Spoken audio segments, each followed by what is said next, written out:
World guru alliance आपने इसकी स्थापना करी, इसकी शुरुआत करी। संसार के सभी गुरु अलायंस उन सभी का एक ऐसा समूह जो पूरे ज्ञानगंज के न्यू वर्ल्ड ऑर्डर को लेकर इस समाज को देता है। आपने बीच में कहा ज्ञानगंज के उद्देश्य से।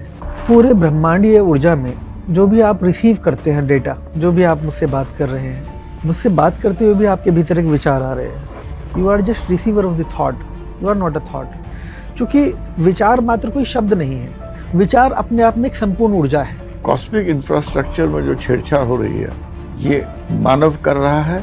ये तो मानव नहीं कर रहा है, ये तो मानव के भीतर का दानव कर रहा है। जब मानव के भीतर दानव जन्म लेता है तो वह दानव रूपी उस ऊर्जा का इस्तेमाल करता है। कभी आपके भीतर सृजन भी जन्म लेता है, कभी संहार भी जन्म लेता है। जितनी भी टेक्नोलॉजीज आ रही हैं, ये हमारी ऊर्जा को नष्ट कर रही हैं। और इस समय को नष्ट करने वाले वेस्ट नष्ट कर रहा है कि ईस्ट नष्ट कर रहा है, या हम खुद नष्ट कर रहे हैं? ना वेस्ट नष्ट कर रहा है, ना ईस्ट नष्ट कर रहा है, वो दानव नष्ट कर रहा है जिसे मानव को कंट्रोल करना है। वेस्ट से जो हमारी जो सनातन धर्म है, जो हमारी संस्कृति है, उस पे लोग उससे छेड़छाड़ कर रहे हैं, गलत कर रहे हैं, उसको दुरुपयोग कर रहे हैं। कि वास्तविकता में अगर आपको इस दानव से बचना है, धरती के मानव को इस दानव से बचना है, तो उसे स्वयं का बोध करना अति आवश्यक है। सनातन धर्म क्या है? सनातन शाश्वत है, लेकिन कैसे शाश्वत है? सनातन शाश्वत रूप से मौजूद सिर्फ व्यक्तियों में ही नहीं है,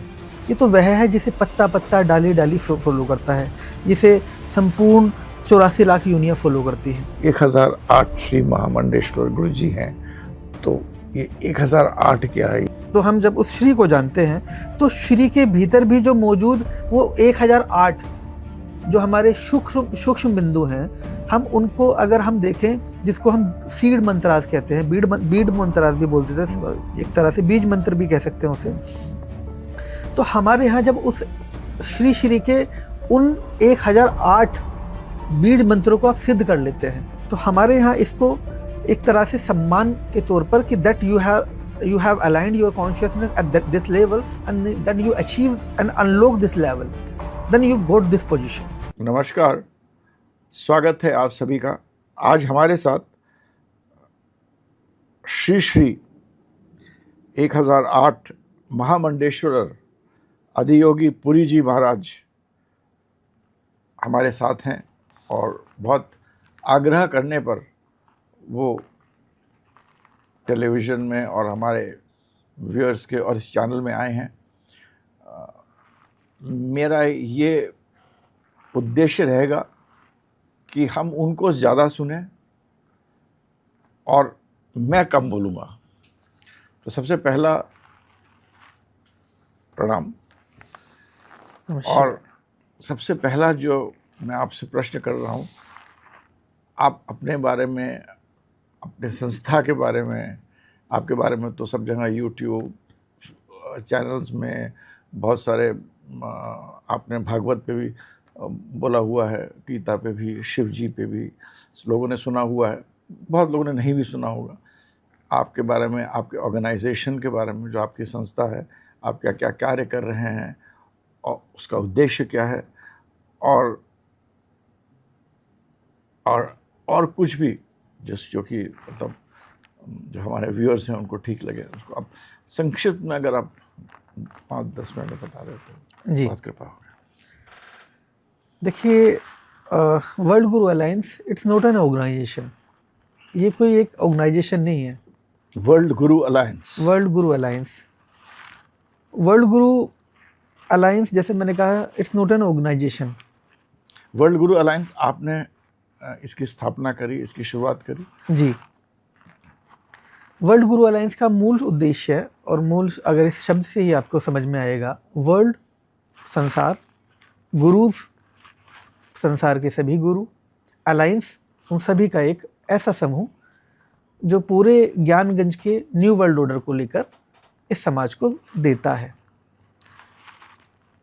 और जैसा कि हमने कहा, it's not an organisation, it's an consciousness alignment. तो कॉन्शियसनेस अलाइनमेंट, क्योंकि चेतना का स्तर पूरे सृष्टि पर खो चुका है, नेतृत्व खो चुका है। आज जब नेतृत्व खो चुका है, तो जो सृष्टि का नेतृत्व जब खो जाता है, तो क्या घटता है? विघटन होता है। लोग विनाश काले विपरीत बुद्धि स्वयं के विकास से ही स्वयं के विनाश की भूमिका को तय करते हैं। आज हम देखते हैं ये धरती एक आश्रम है।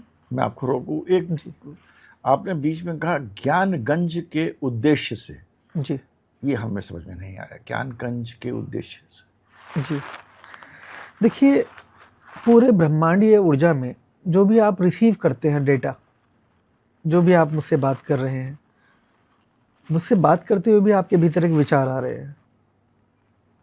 वो विचार आपको कौन भेज रहा है? You are just receiver of the thought, you are not a thought. विचार व्यक्ति नहीं है, विचार तो व्यक्ति को प्रदत्त होते हैं। आपको जो विचार प्रदत्त हो रहे हैं वो कौन भेज रहा है? Someone is sending you thought for wisdom. For what wisdom? असल में अगर हम उसे समझने का प्रयास करें तो सृष्टि की यह खूबसूरती है कि जब उस विचार को वह स्वयं जान बैठता है तो वह क्रिया घटित नहीं होती, लेकिन जब वह उस विचार को दृष्टा भाव से, अक्रिया में सिर्फ साक्षी भाव से देखता है तो वह क्रिया स्वतः संचालित हो जाती है। क्योंकि विचार मात्र कोई शब्द नहीं है, विचार अपने आप में एक संपूर्ण ऊर्जा है। यदि आपके पास कोई विचार है, आप किसी को देते हैं, तो आप उस विचार पर अगर वह कार्य जो भी करता है, अगर वो कर्ता के भाव में गलत करता है कि मैं इसे ऐसे नहीं ऐसे करता हूँ, तो क्या आप उसको ऊर्जा देते हैं? नहीं देते।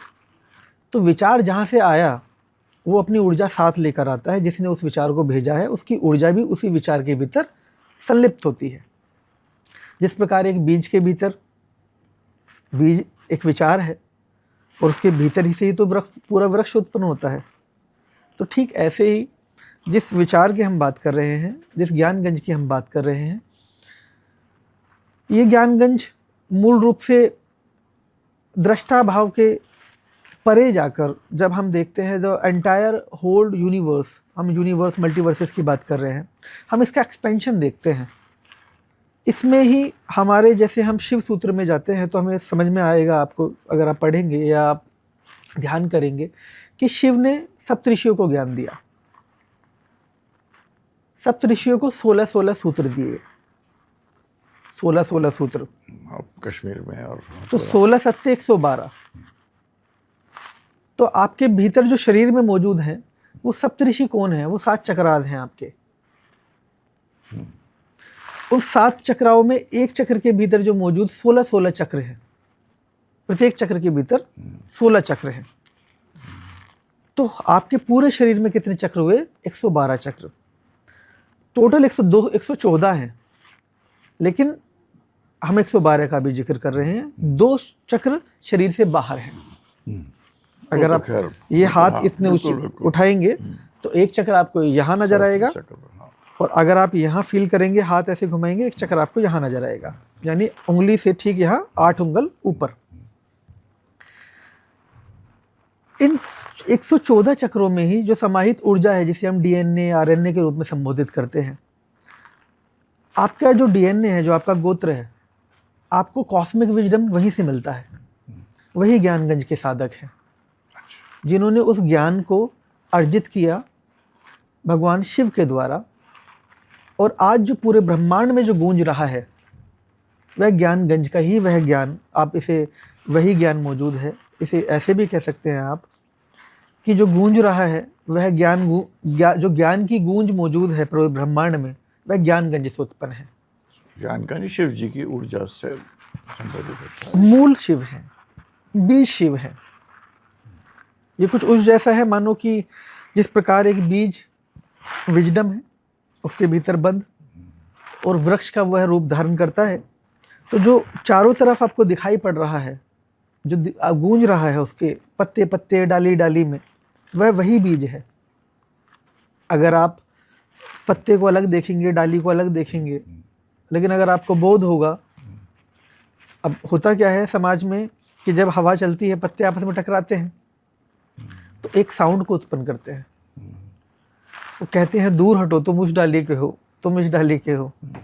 लेकिन अगर जिस पत्ते का ज्ञान डाली तक है तो वह लड़ता है, लेकिन जब उसको बोध हो जाता है कि ये सब एक ही बीज से उत्पन्न है, तो वह नहीं लड़ता।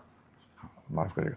तो अब मुझे समझ में आ रहा है कि आप जो ज्ञानगंज की ऊर्जा है जहाँ से आपको, तो अब उस पर हम लोग वापस विषय पे आ जाते हैं कि आप किस तरह आप अपना ये पूरा ऑर्गेनाइजेशन या अपना संस्था या जी किस तरह क्या क्या कर। देखिए, वर्ल्ड गुरु अलायंस मूल रूप से इस सृष्टि पर मौजूद चेतना का जो वृक्ष आपको नजर आता है, संपूर्ण चेतना का वृक्ष, हम धरती की बात कर रहे हैं अभी वर्तमान। तो ये जो धरती पर मौजूद चेतनाएं, मैं सिर्फ मानव की बात नहीं कर रहा हूँ यहाँ पर, ये चाहे उसमें जीवों की यात्रा, सब छोटे से छोटा कण से लेकर इस सृष्टि के सब मूल की मैं बात कर रहा हूँ। वह मूल पे अगर हम देखते हैं तो इसका एक अलाइनमेंट है। सबसे ज़्यादा अगर यहाँ कोई गलत चल रहा है या गलत कर रहा है, अगर हम उस अवधारणा को देखने का प्रयास करें, क्योंकि एक ज्ञान एक दिशा है, उस दिशा से वह दशा तय होती है, और वह ज्ञान जब स्वयं के सिद्ध करने के लिए, स्वयं के स्वार्थ के लिए उपयोग किया जाता है तो वह नाशवान बनता है। जब वह सृष्टि के उद्धार के लिए उत्पन्न किया जाता है तो वो जाहिर सी बात है इस सृष्टि का सृजन बनता है। आज जो लोगों ने इस ज्ञान को, महाज्ञान को पाया, आज वर्ल्ड के अंदर हम एजेंसीज़ के नाम लेते हैं, CIA, MI6 और हम बहुत सारी एजेंसीज़ के नाम सुनते हैं। तो इस प्रोसेस से, कुंडलिनी के प्रोसेस से सभी को गुजारा जाता है। तो जिन्होंने कुंडलिनी का अर्थ को जाना, उसकी ऊर्जा को समझा, लेकिन अपने खुद के स्वार्थ के लिए, जैसे आप एक डार्क एनर्जी और ब्राइट एनर्जी हर जगह होती है, प्रोसेस से वही जाएंगे। अगर उनको ताकत चाहिए, ऊर्जा चाहिए, क्लैरिटी ऑफ थॉट्स चाहिए, तो नेचुरल निरीक्षण विवेचना यदि उन्हें करना है तो नेचुरली वो एक प्रोसेस से ही पहुँचेंगे वहाँ। अब उस प्रोसेस को जानने के बाद आप ब्रह्मांड की संरचना का कॉस्मिक स्ट्रक्चर जान जाएं। जब आप कॉस्मिक स्ट्रक्चर को जान जाएंगे तो आप अपने हिसाब से उसको फेरबदल करना चाहें तो आप कर सकते हैं, तब वो ताकत आपके पास होती है। तो यहाँ कॉस्मिक इंफ्रास्ट्रक्चर में छेड़छाड़ हो रही है। यहाँ कॉस्मिक इंफ्रास्ट्रक्चर में चेतना का जो आयाम है वह छीना जा रहा है। तो कॉस्मिक इंफ्रास्ट्रक्चर में जो छेड़छाड़ हो रही है आपसे, जी जी, ये मानव कर रहा है या मतलब मानव समूह कर रहा है, या जैसे कि मैं तो बहुत ज़्यादा इसमें होती, मगर आजकल हर जगह हम सुनते हैं कि जगह जगह आश्रम खुल गए हैं, छोटे बड़े कमरों के अंदर भी, जहाँ लोग कहते हैं कि आप आइए, हम आपकी कुंडलिनी को जागृत कर देंगे। आप ऋषिकेश जाइए तो वो आपको, मैं नाम नहीं लूँगा, मगर 3 बजे कहते हैं कि आप जाइए, नदी के पास खड़े होइए, इत्यादि इत्यादि। कुछ घरों में करा रहे हैं, कुछ कहते हैं मेरे छूने ही मात्र से आपकी कुंडली जागरण हो सकती है, आपको छू लेते हैं रोज।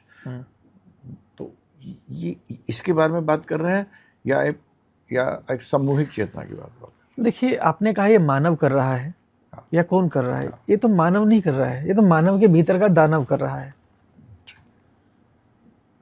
जब मानव के भीतर दानव जन्म लेता है तो वह दानव रूपी उस ऊर्जा का इस्तेमाल करता है।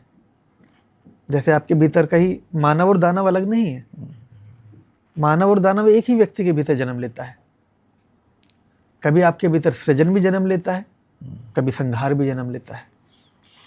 जिस प्रकार अभी आप आए, आपने एक सवाल पूछा, वह सृजन है उस विचार का, जिसे हम ब्रह्मा रूपी विचार बोलते हैं। जब उसका सृजन हुआ, इच्छा कि मुझे ये पूछना है, वह ब्रह्मा रूपी संरचना है। जब उस विचार पर आपने कार्य किया और वो पूछा, तो विष्णु रूपी आपने उस पर कर्म किया, आपने पूछा। अब जैसे ही आपने पूछा तो उस विचार का संहार भी हो गया, फिर कई नया विचार आपके दिमाग में आएगा, फिर आप नया विचार पूछेंगे। तो ये ऑर्डर इस तरह से चलता है। लेकिन इस पूरे प्रोसेस में अगर हम देखेंगे, जैसे हमने कहा दानव, जब मानव के भीतर दानव जन्म लेता है, जब अहंकार जन्म लेता है, खासकर वह अहंकार जन्म लेता है जब वह दृष्टा के भाव से कर्ता के भाव में आ जाता है, तो वह अपने ही कॉस्मिक स्ट्रक्चर को बिगाड़ता है। और जब अपने ही कॉस्मिक स्ट्रक्चर को बिगाड़ता है तो वो जाहिर सी बात है कि जितने भी समूल, मानकर चलिए अगर आपको समझ में आ जाए कि अगर मैं इस वृक्ष की जड़ में, क्योंकि ये वृक्ष के मगर पत्तों पर आप जहर डालने का प्रयास करेंगे तो पत्ते नष्ट हो सकते हैं, मूल नष्ट नहीं हो सकता।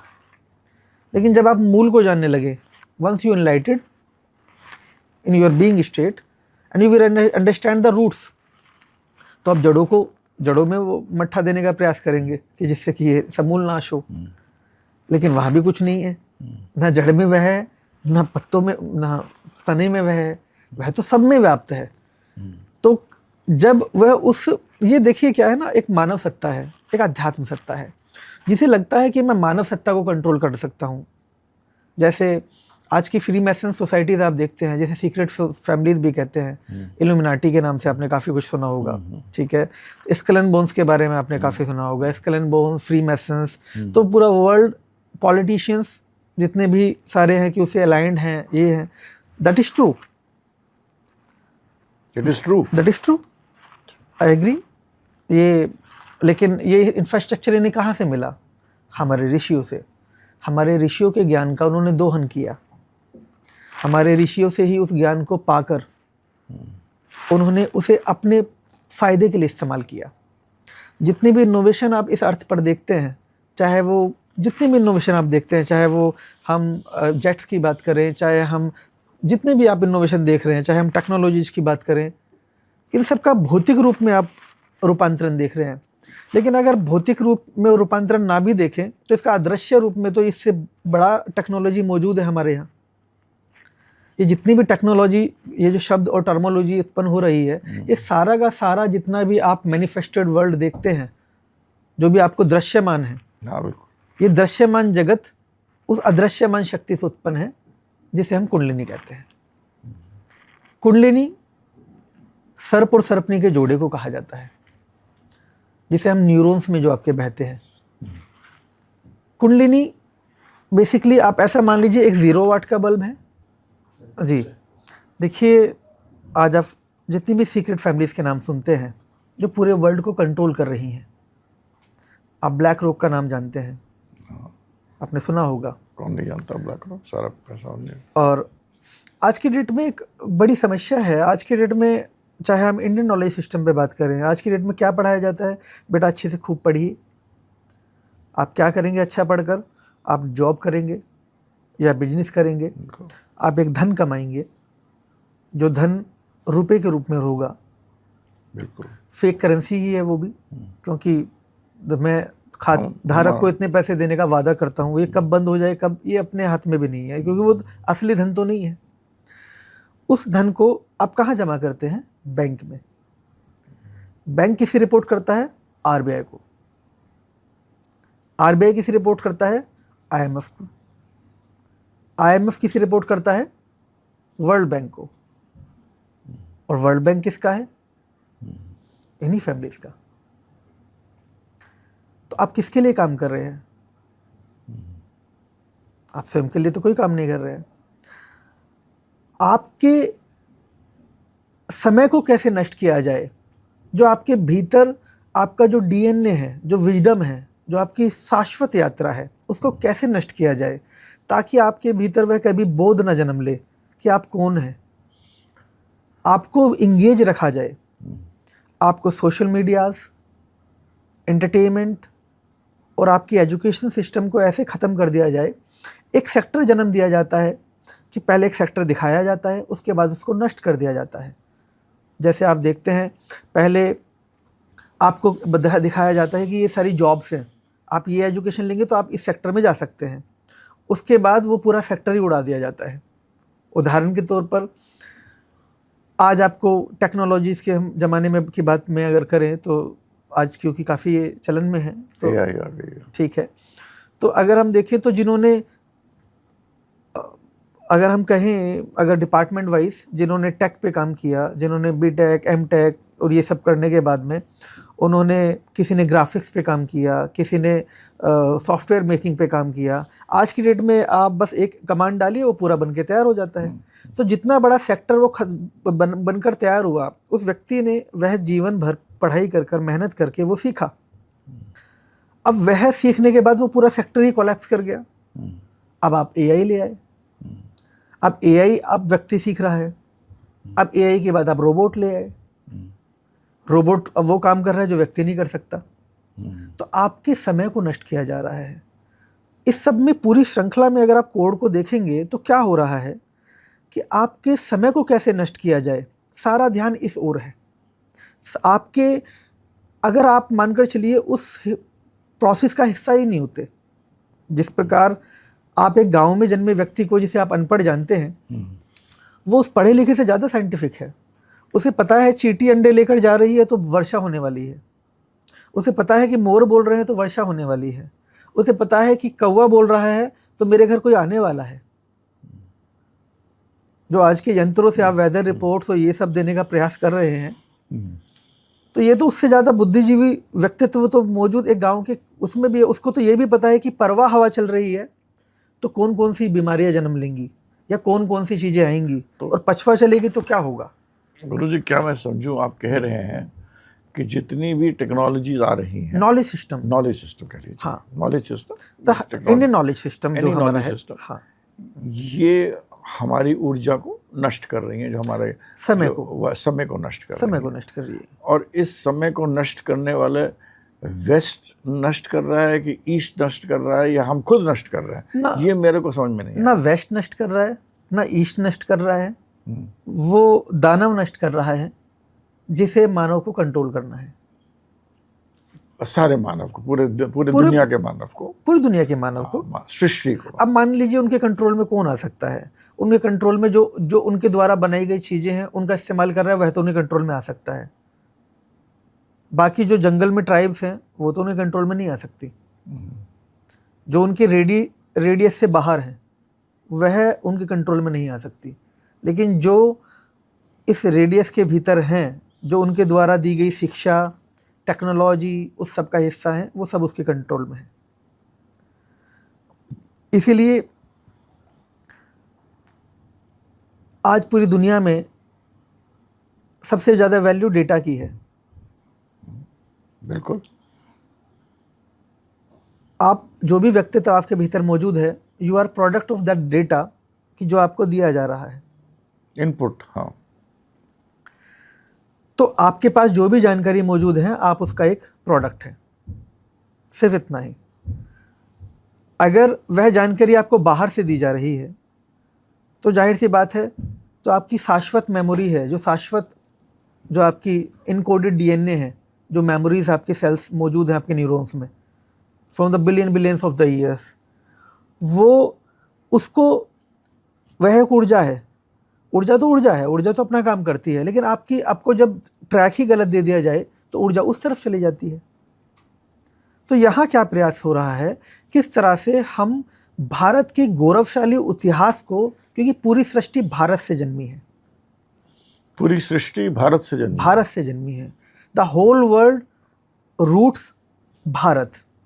तो होल वर्ल्ड हम ये भी कह सकते हैं पूरे विश्व का जो एक, क्योंकि अगर आप इस बात का इतिहास गवाह है, ये मुझे बोलने की ज़रूरत नहीं है, कि जब किसी के भीतर भी पूरे सत्य की खोज जन्म लेती है, हु आई एम, मैं कौन हूँ, तो वह सारे चश्मे उतार कर धर्म के और संप्रदायों के वह हिमालय की तरफ कूच करता है।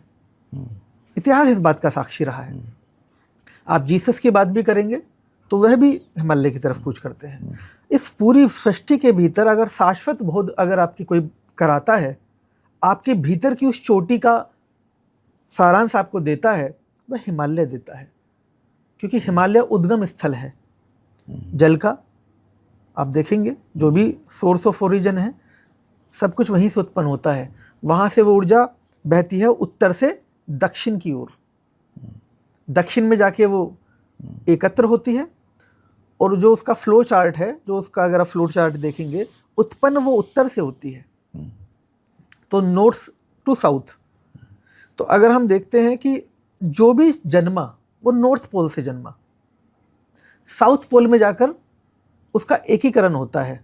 मतलब उसका एक तरह से हम कहें जैसे समुद्र साउथ एंगल पे हम देखते हैं, तो वह है जिसे आज जो हमें समुद्र नज़र आ रहा है वर्तमान में, वहाँ तो वो समुद्र था ही नहीं, लेकिन जहाँ से वो एकत्र होकर आ रहा है वह उसका उद्गम स्थल है। ये मैंने एक छोटा सा उदाहरण आपको जल के रूप में दिया, लेकिन जो जल है वही सृष्टि का उत्तर भी है। क्योंकि जल से ही जीवन उत्पन्न होता है। आज जब हम वर्तमान में देखते हैं कि जितने भी ये वर्ल्ड रिलीजन्स और धर्मास की हम बात करते हैं, आज हम हिंदू मुस्लिम इन सब से ऊपर उठ के, क्योंकि ये सभी पॉलिटिक्स हैं, ये सब किसने जन्मी है, किसने इनको जन्म दिया। आज हम देखते हैं, आपने बहुत सुंदर प्रश्न किया कि क्या इसको वेस्ट जन्म दे रहा है कि ईस्ट जन्म दे रहा है। आज वेस्ट के भीतर वेस्ट के लोग वेस्ट का विरोध कर रहे हैं, वेस्ट की इस पॉलिसी का। एसोटोरिक वर्ल्ड बन चुके हैं, एथिस्ट वर्ल्ड बन चुके हैं, जेंजिस बन चुके हैं। आपसे ज़्यादा विरोध, हिंदुओं से ज़्यादा विरोध अपने ही उसका, जैसे हिंदू भी अपनी कुछ पॉलिसीज़ का विरोध करते हैं, ऐसे ही वो भी अपने गवर्नमेंट और पॉलिसी और नॉलेज सिस्टम का विरोध करते हैं कि हमें वो एजुकेशन क्यों दी जा रही है जिससे हमारा कोई विकास नहीं हुआ। हमारी पूरी की पूरी पीढ़ियाँ खप गई हैं इसी नॉलेज पे काम करते हुए। मैं पैदा होता हूँ, मैं वही काम करता हूँ, मेरे दादाजी पैदा हुए, पैसा कमाते हैं, इकट्ठा करते हैं, खाते हैं, पीते हैं और चले जाते हैं। क्या वास्तविकता में इसी के लिए जन्मा हूँ? क्या मेरी पूरी की पूरी पीढ़ी क्या इसी चीज़ के लिए जन्मी है? नहीं। फिर उसे जब बोध होता है, फिर अध्यात्म का रुख करता है। आज पूरी दुनिया अध्यात्म को अपना रही है। आपको जानकर हैरानी होगी, इस आपके स्टूडियो में बैठकर मैं ये भविष्यवाणी भी कर रहा हूँ कि पूरी दुनिया अध्यात्म वर्ल्ड इस समय वह ऊर्जा चरम पर है, लेकिन प्रोसेस फिर उसमें छेड़छाड़ करने का प्रयास है। कैसे? मूल को बदलने का प्रयास है। अध्यात्म का केंद्र और अध्यात्म का केंद्र बिंदु भारत रहा है, इसमें कोई दो राय नहीं है, पूरा विश्व इस बात को जानता है। लेकिन आज जब कहने के लिए कोई प्रयास करे, जैसा कि हम देखते हैं क्रिश्चियन वर्ल्ड, देखिए ज्यूस से निकला क्रिश्चियनिटी, क्रिश्चियनिटी से निकला इस्लाम। आज क्रिश्चियनिटी वर्ल्ड कह रहा है दैट वी आर स्पिरिचुअल, आज मुस्लिम वर्ल्ड कह रहा है दैट वी आर स्पिरिचुअल। आज स्पिरिचुअलिटी को क्लेम करने की बात चल रही है। जितने ज़्यादा गुरुकुल यहाँ पहले भारत में थे, उससे ज़्यादा वेस्ट में खुल चुके हैं। ये जो ट्रांसफॉर्मेशन हो रहा है, इस बड़े बदलाव में अध्यात्म का जो एक सबसे बड़ी ताकत अध्यात्म की है इस सृष्टि पर, उसकी ताकत को अमेरिका, चाइना, रशिया सब जानते हैं। तो पूरे भारत में वो अध्यात्म की खोज के लिए और अध्यात्म के ज्ञान के लिए आज भी आते हैं। और ये तादाद कम नहीं हुई है, ये बढ़ती ही जा रही है। अब अंतर क्या आया है इस चीज़ में? हम वर्ल्ड गुरु अलायंस का जो प्रोसेस है कि तुम इसे छीनने का प्रयास मत करो, तुम इसके मूल को बदलने का प्रयास मत करो। आज आप जीसस का फोटो लगाकर उसके बगल में यम लम वम बीज मंत्र को लिखते हैं। आपने पूरा उनको पढ़ाया कि जो क्रिश्चियनिटी है इससे अध्यात्म जन्मा है। लेकिन जब उसके वही साधक, क्योंकि अध्यात्म की एक खूबसूरती है, अध्यात्म की खूबसूरती यह है कि जैसे ही आप अध्यात्म को जानने प्रयास करेंगे तो अध्यात्म में वो आपके सारे चश्मे उतार देता है। मैनिफेस्टेड जितने भी लेयर्स हैं उन सबको जीरो कर देता है। तो जब बाद में जाकर वो यम लम बीज मंत्र पढ़ता है, उसको पता चलता है ये तो संस्कृत के शब्द हैं, तो संस्कृत तो भारत से जन्मी है। फिर वो आकर यहाँ प्रैक्टिस करता है। तो पूरा विश्व में आज योग को, जैसे हल्दी यहाँ है, पेटेंट वहाँ है, नीम यहाँ है, पेटेंट वहाँ है, ऐसे ही योग यहाँ है, बिल्कुल। पेटेंट कहाँ है? अमेरिका। उस योग को कैसे परोसा जा रहा है? 4 पीढ़ियों बाद, 2 पीढ़ियों बाद जब कोई गूगल करेगा कि ओरिजिन योग का कहाँ हुआ, तो कोई हिमालय नहीं, उसको कैलिफोर्निया कहेगा कि कैलिफोर्निया में जन्मा, और लिखने में वो एक्सपर्ट हैं, ये आप जानते हैं। उनसे अच्छा आप और हम नहीं लिख सकते। तो वो मूल को बदलने का प्रयास कर रहे हैं, मूल से छेड़छाड़ कर रहे हैं, धार्मिक इन्वेडिंग कर रहे हैं, जिसे हम धार्मिक अतिक्रमण कहते हैं। तो बहुत ही सुंदर बात बोली आपने, और इसके पीछे लॉजिक भी आपने बताया। मगर हम तो ये भी देख रहे हैं कि हिंदुस्तान में एक तो आपने कहा कि वेस्ट से जो हमारी जो सनातन धर्म है, जो हमारी संस्कृति है, उस पे लोग उससे छेड़छाड़ कर रहे हैं, गलत कर रहे हैं, उसको दुरुपयोग कर रहे हैं, और उसको ले जाकर उसको पैकेजिंग कर रहे हैं, एक अलग तरीके से पैकेजिंग कर रहे हैं, जो कि जिसमें कि एक प्रोडक्ट बना रहे हैं, जो बिल्कुल है और उसमें हाँ, सब एक जानते मार्केट हैं, बना रहे, बाजार बना रहे, बाजार बना रहे हैं। मगर हम हिंदुस्तान के लोग, भारतवर्ष के लोग भी उसका एक, मैं कहता हूँ, बहुत बड़ा हिस्सा बन रहे हैं, जहाँ से आप कहते हैं ये मूल है, ये सूत्र है, मतलब जैसे गौमुख है, मतलब यहाँ से गंगा निकल रही है, तो जहाँ से गंगा निकल रही है वहाँ भी तो यही हो रहा है कि नहीं हो रहा है? और अगर हो रहा है तो फिर ये क्यों हो रहा है? आप जैसे लोग हैं, मैं तभी इस पॉडकास्ट में वर्ष तो थैंकफुल हूँ कि आप आए। तो मतलब कैसे इसको हम क्या करें, क्या नहीं कर सकते हैं? हाँ। देखिए, आज पूरी सृष्टि के मानव को मेरा आपके पॉडकास्ट से, इस स्टूडियो से एक संदेश है कि वास्तविकता में अगर आपको इस दानव से बचना है, धरती के मानव को इस दानव से बचना है, तो उसे स्वयं का बोध करना अति आवश्यक है। स्वयं का बोध करना अति आवश्यक है कि इन actual reality who I am, मैं कौन हूँ। और जब यह गहरी प्यास बन जाती है यही जानकारी जुटाने की, तो व्यक्ति के भीतर वह सत्य जन्म लेने लगता है। जितनी मैनिफेस्टेड लेयर हैं सब उतरने लगती हैं। आज पूरी मानव सभ्यता को अपने रूट्स को जानने की ज़रूरत है। तो जो वह ताकत खोज रहा है बाहर, वह ताकत उसके भीतर ही उसे मिल जाती है। जब कहीं रोशनी उत्पन्न होती है, चमक, जैसे हम कहते हैं चमक उत्पन्न होती है, तो व्यक्ति जो अंधकार में ही जिया है, आप सभी गर्भ में थे, सब वहाँ कोई लाइट नहीं थी, प्रकाश नहीं था, सब अंधकार, तो जैसे ही आपको रोशनी दिखती है आप उसकी तरफ दौड़े चलते हैं। आप जितने भी आप जैसे मच्छरों को देखते हैं, कीटाणु, मतलब आप मूल रूप से जितने भी देखते हैं, ऐसे अगर टोट जल रही है तो जितने भी मच्छर हैं वो सब उसकी तरफ ही भागेंगे। तो वेस्ट की तरफ इस ज्ञान को समझने के लिए हमारे यहाँ ऋषियों ने एक से एक इनोवेशन किया, एक से एक साम्राज्य बसाए, एक से एक द्वापर युग की आप सुनते हैं कि द्वारका बसी, एक से एक लंकाएं बसी, मतलब सोने की लंकाएं। तो उस चमक को भारतीय लोगों ने तो बहुत पहले से अपने डीएनए में देखा। ईस्ट वेस्ट छोड़ दीजिए यहाँ के लिए, ये तो कल के नाम है, ये तो हम अमेरिका, चाइना, ये तो कल के दिए हुए नाम। धरती तो एक है, सब ये धरती तो समूल एक है। इस सृष्टि पर जब कभी भी जिन लोगों ने जान लिया कि अगर हमें लोगों पर राज करना है तो हमें एक ऐसी चमक दिखानी होगी जो कि चमक तो होगी लेकिन उसमें कोई दमक नहीं होगी।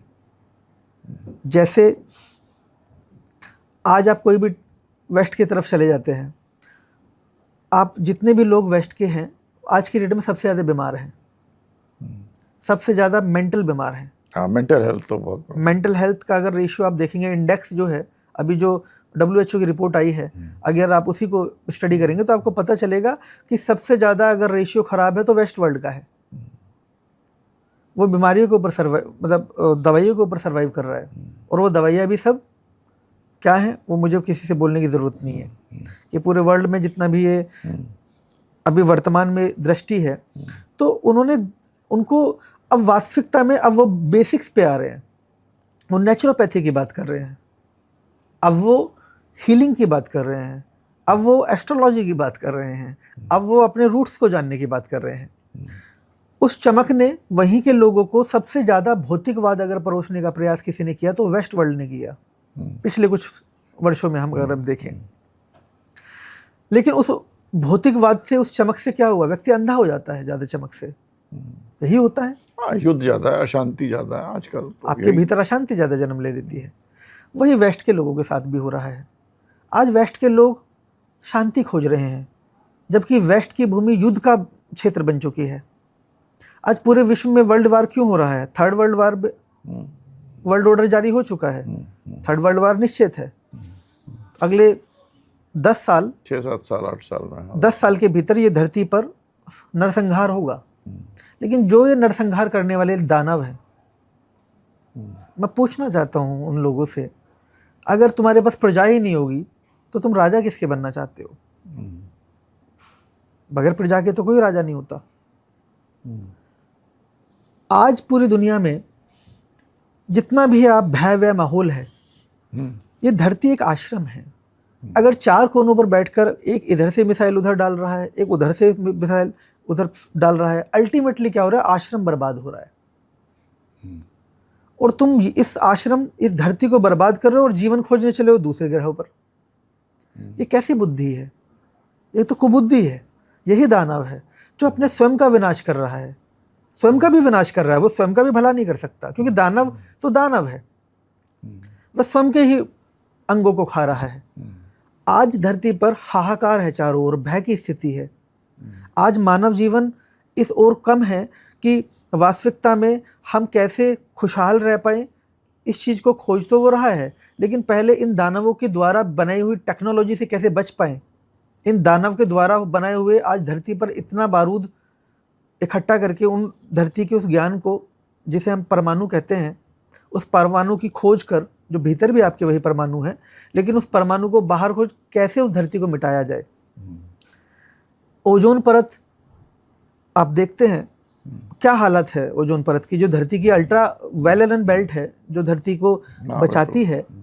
आज वो उस ऊर्जा को नष्ट कर रहे हैं, यहीं की ऊर्जा को इकट्ठा कर।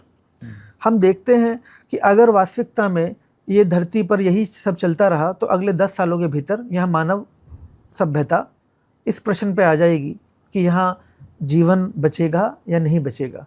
जिन लोगों ने दूसरे ग्रहों पर जीवन की तलाशी की हैं, वो तो उस तरफ शिफ्ट करने का प्रयास कर ही रहे हैं, लेकिन तुम वहाँ जाकर इस धरती को क्यों बर्बाद करना चाहते हो? तुम इस धरती पर जो रहना चाहता है उसे धरती पर रहने दो। तुम्हें वहाँ जाना है तो जाओ, लेकिन वो तुम्हारे पीछे आए उसी इनोवेशन को धारण कर। अगर तुम ये नहीं चाहते तो तुम अपने कोई किसी को आज भी कहीं जाना चाहता, कोई कहीं नहीं रोकता, लेकिन तुम्हें लगता है कि वो तुम्हारे पीछे आएंगे या तुम दानवों का पीछा करेंगे। उन मानव धरती के मानवों को धरती स्वर्ग नजर आती है। इस स्वर्ग को नर्क तुम लोगों ने बनाया हुआ है। तो गुरुजी, दानव तो प्रबल है। हाँ। जैसे आपने बताया दानव प्रबल है। नहीं, दानव प्रबल नहीं है। हाँ। दानव बहुत छोटा है। दानव प्रबल कैसे हो सकता है? देव के सामने दानव कुछ हो सकता है? तो अब दिखने में हमें आज जो दिख रहा है, देखिए, मगर उस दानव को हम कैसे, मतलब आपका क्या संदेश है? किस तरह आपकी ऑर्गेनाइजेशन, आप खुद या आप जैसे और लोग, वो उसको हम लोग कैसे उस मार्ग पे चलें? जैसे कि मेरे को तो यही लग रहा है दानव प्रबल है। हर आदमी आजकल पैसे के पीछे भाग रहा है। आप देखिए, कोई आदमी गिर जाएगा उसको कोई नहीं उठाएगा, और एक मोबाइल गिरता तो किस तरह उठाने के लिए भागता है, एकदम जैसे कि उसकी जान गिर गई हो। आदि बना दिया गया है ना आपको। तो आप देखिए ना, अब मैं कितनी बार देखता हूँ, अभी आज सुबह देखा एक छोटा उदाहरण देखिए। तो ये तो आप कह रहे हैं, मगर और आप ये भी सही कह रहे हैं कि सृष्टि का सर्वनाश हो रहा है। सब कुछ जो आपने अभी बताया कि भयभीय स्थिति है, युद्ध की स्थिति है, ये चलता रहे तो 10 साल में मानव को रह नहीं पाएगा। तो इसका निदान क्या है? इसका निदान क्या है? मानव जागृत हो इस दानव के प्रति। वो कैसे जागृत हो, और कौन लोग कोई किसी न किसी को तो मार्गदर्शन करना ही पड़ेगा। क्योंकि हम देखते हैं कि अगर आप रामायण में भी देखो तो रामचंद्र जी जब वनवास में रहे 14 साल, उसके बाद वापस आए, फिर राज्य करा। अगर आप महाभारत देखिए तो जितने भी पांडव थे वो 14 साल वनवास में रहे, तब वापस आए। तो संस्कृति को बनाने के लिए पहले वो जंगल में रहे, वापस आए, फिर संस्कृति बनाई। तो मेरे ख्याल से यही आप भी बता रहे हैं कि हम लोग संस्कृति का मतलब सर्वनाश हो रहा है, और तो इसको कैसे बचाया जाए? आपका क्या मतलब? देखिए, संस्कृति का नहीं नाश हो सकता कभी भी, क्योंकि संस्कृति व्यक्तियों ने नहीं धारण की हुई है, वो तो शाश्वत है। वो तो वृक्ष ने धारण की हुई है, कण कण ने धारण की हुई है। वो तो शाश्वत धर्म है। उसको मानव भी भूल जाए तब भी सृष्टि पर सिर्फ मानव ही तो मात्र नहीं है। इस सृष्टि पर तो 84 लाख योनियां हैं। तो शाश्वत रूप से वही जो नॉलेज है वो तो वहाँ भी बह रही है। हम तो दृश्य, तो हम मनुष्य है, तो मैं मनुष्य की बात कर रहा हूँ। हम सिर्फ मनुष्य पे बात कर रहे हैं।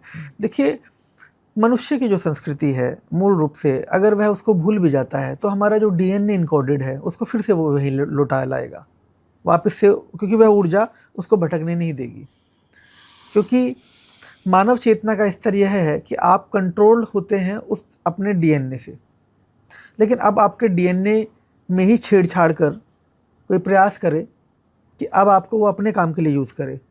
जैसा अभी आपने कहा, सिर्फ पैसे के लिए लोग एक दूसरे को मार रहे हैं। तो असल में वो पैसा है क्या? वो पैसा तो पैसा है नहीं। अगर हम देखेंगे, नोटबंदी भारत में हुई, उसके बाद 2000 का नोट आया, 2000 बंद हुआ। पूरे वेस्ट के, पूरे वर्ल्ड की करेंसी की अगर हम देखेंगे, वो कागज़ का टुकड़ा है मात्र। उस कागज़ के टुकड़े के दम पर आपसे आपकी जो रिसोर्सेज हैं, जो नेचुरल रिसोर्सेज है, वो एक्सट्रैक्ट कर ली जाती हैं। पहले लूट होती थी सेनाओं से, आपका वो लेकर जाते थे। अब वो लूट होती है, अब वो लूट होती है उस कागज़ के टुकड़े से। लूट आज भी हो रही है। जो सबसे बड़े लुटेरे हैं वो सबसे ज़्यादा करेंसी छाप रहे हैं। सबसे बड़े लुटेरे इस बात को भी समझ गए कि अब दुनिया को ये भी समझ में आ गया कि ये करेंसी बहुत ज़्यादा टिकने वाली नहीं है। तो क्योंकि सब चेहरे निकल के सामने आ रहे हैं चीज़ें, तो आज करेंसी मार्केट से गायब होती जा रही है। पहले जो हम वैसी करेंसी देखते थे, जो हम चवन्नी अठन्नी, वो धीरे धीरे मार्केट से गायब हुआ अलग अलग रूपों में। आज बिटकॉइन ने वो जन्म ले लिया, वर्चुअल करेंसी ने। अमेरिका ने उस पर मोहर लगा दी है, ट्रंप ने उस पर मोहर लगा दी है। आज हम भारत में देखते हैं तो ये ब्रिक्स करेंसी पर काम कर रहे हैं, वर्चुअल करेंसी पर काम कर रहे हैं। तो आने वाली जो करेंसी है वो वर्चुअल करेंसी है। तो वर्चुअल करेंसी में तो एक जबान ही है। जैसे एक नोट एक जबान है कि मैं धारक को इतना रुपया देने का वादा करता हूँ, बिल्कुल बिल्कुल, उस पर यही लिखा होता है कि आई कमिटेड कि that this will much of amount will I will give you.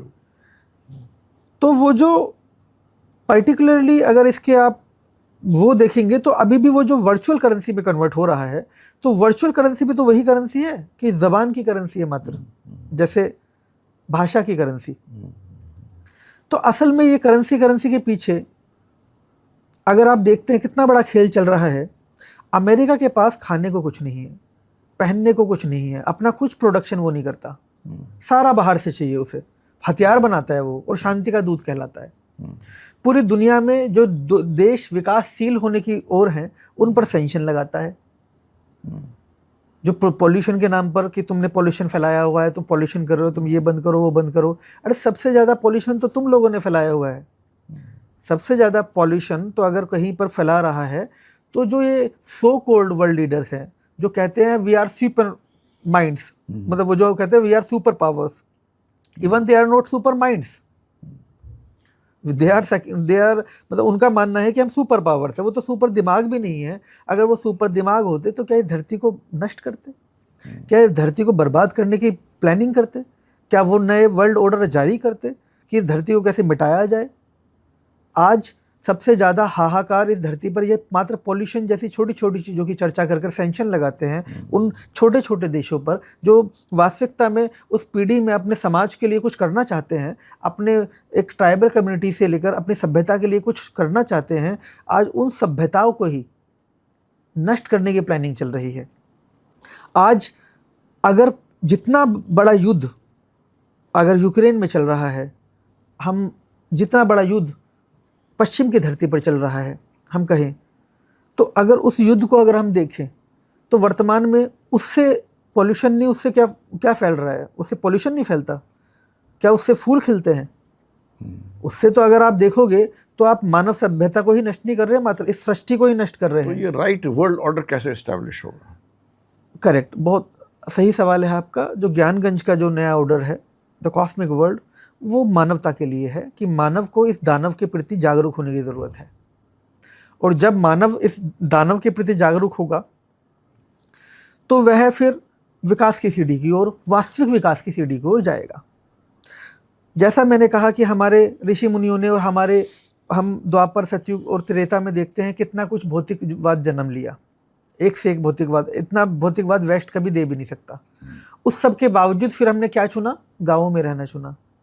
हमने उस भौतिकवाद को छोड़कर असल में हमारी जीवन की यात्रा है क्या? व्यक्ति मानव को ये समझने की ज़रूरत है। पहले देखिए, मानव को 3 स्ट्रक्चर हैं: फाइनेंशियल फ्रीडम, जो आज लोग सोचते हैं, मेंटल फ्रीडम और कार्मिक फ्रीडम। ये तीनों ज़रूरत किसकी है? शरीर की। इनका आत्मा से कोई लेना देना नहीं। यात्रा किसकी है? इस शरीर के माध्यम से आत्मा की। तो आत्मा का असली यात्रा क्या है? अध्यात्म। तो उस अध्यात्म को, एटर्नल वर्ल्ड को जीने के लिए व्यक्ति 3 चीज़ों में उलझा के रखा हुआ है। आपको फाइनेंशियल फ्रीडम चाहिए सबसे पहले, ये किसके लिए? आपको मेंटल फ्रीडम चाहिए। क्या ये तीनों अगर कोई दे सकता है तो अध्यात्म दे सकता है आपको, मेंटल भी, फाइनेंशियल भी, कार्मिक भी। किसी को इस ताकत का अनुभव करना है तो अध्यात्म वर्ल्ड को एक बार जी कर देखे। बहुत ही खूबसूरत, और बहुत बहुत धन्यवाद आपका आने का। और मैं अपने दर्शकों को बताऊंगा कि कैसे जुड़ना है। वेबसाइट, क्योंकि आजकल इलेक्ट्रॉनिक्स का ज़माना है, तो जो वेबसाइट है, नाम है, वो हम लोग अपने साइट पे नीचे दे देंगे। जी, अभी इसकी ऑफिशियल लॉन्चिंग हमारी होनी है एक आयोजन के बाद। ऑफिशियल लॉन्चिंग हो जाएगी तो हम उस टाइम दूसरा पॉडकास्ट करेंगे गुरुजी के साथ, जो कि बहुत ही अच्छा रहेगा। और आप सबको इनके दर्शन करके, सुनकर सबको शक्ति प्राप्त होगी, और अपना एक यात्रा भी शुरू करेंगे। हर हर महादेव। हाँ।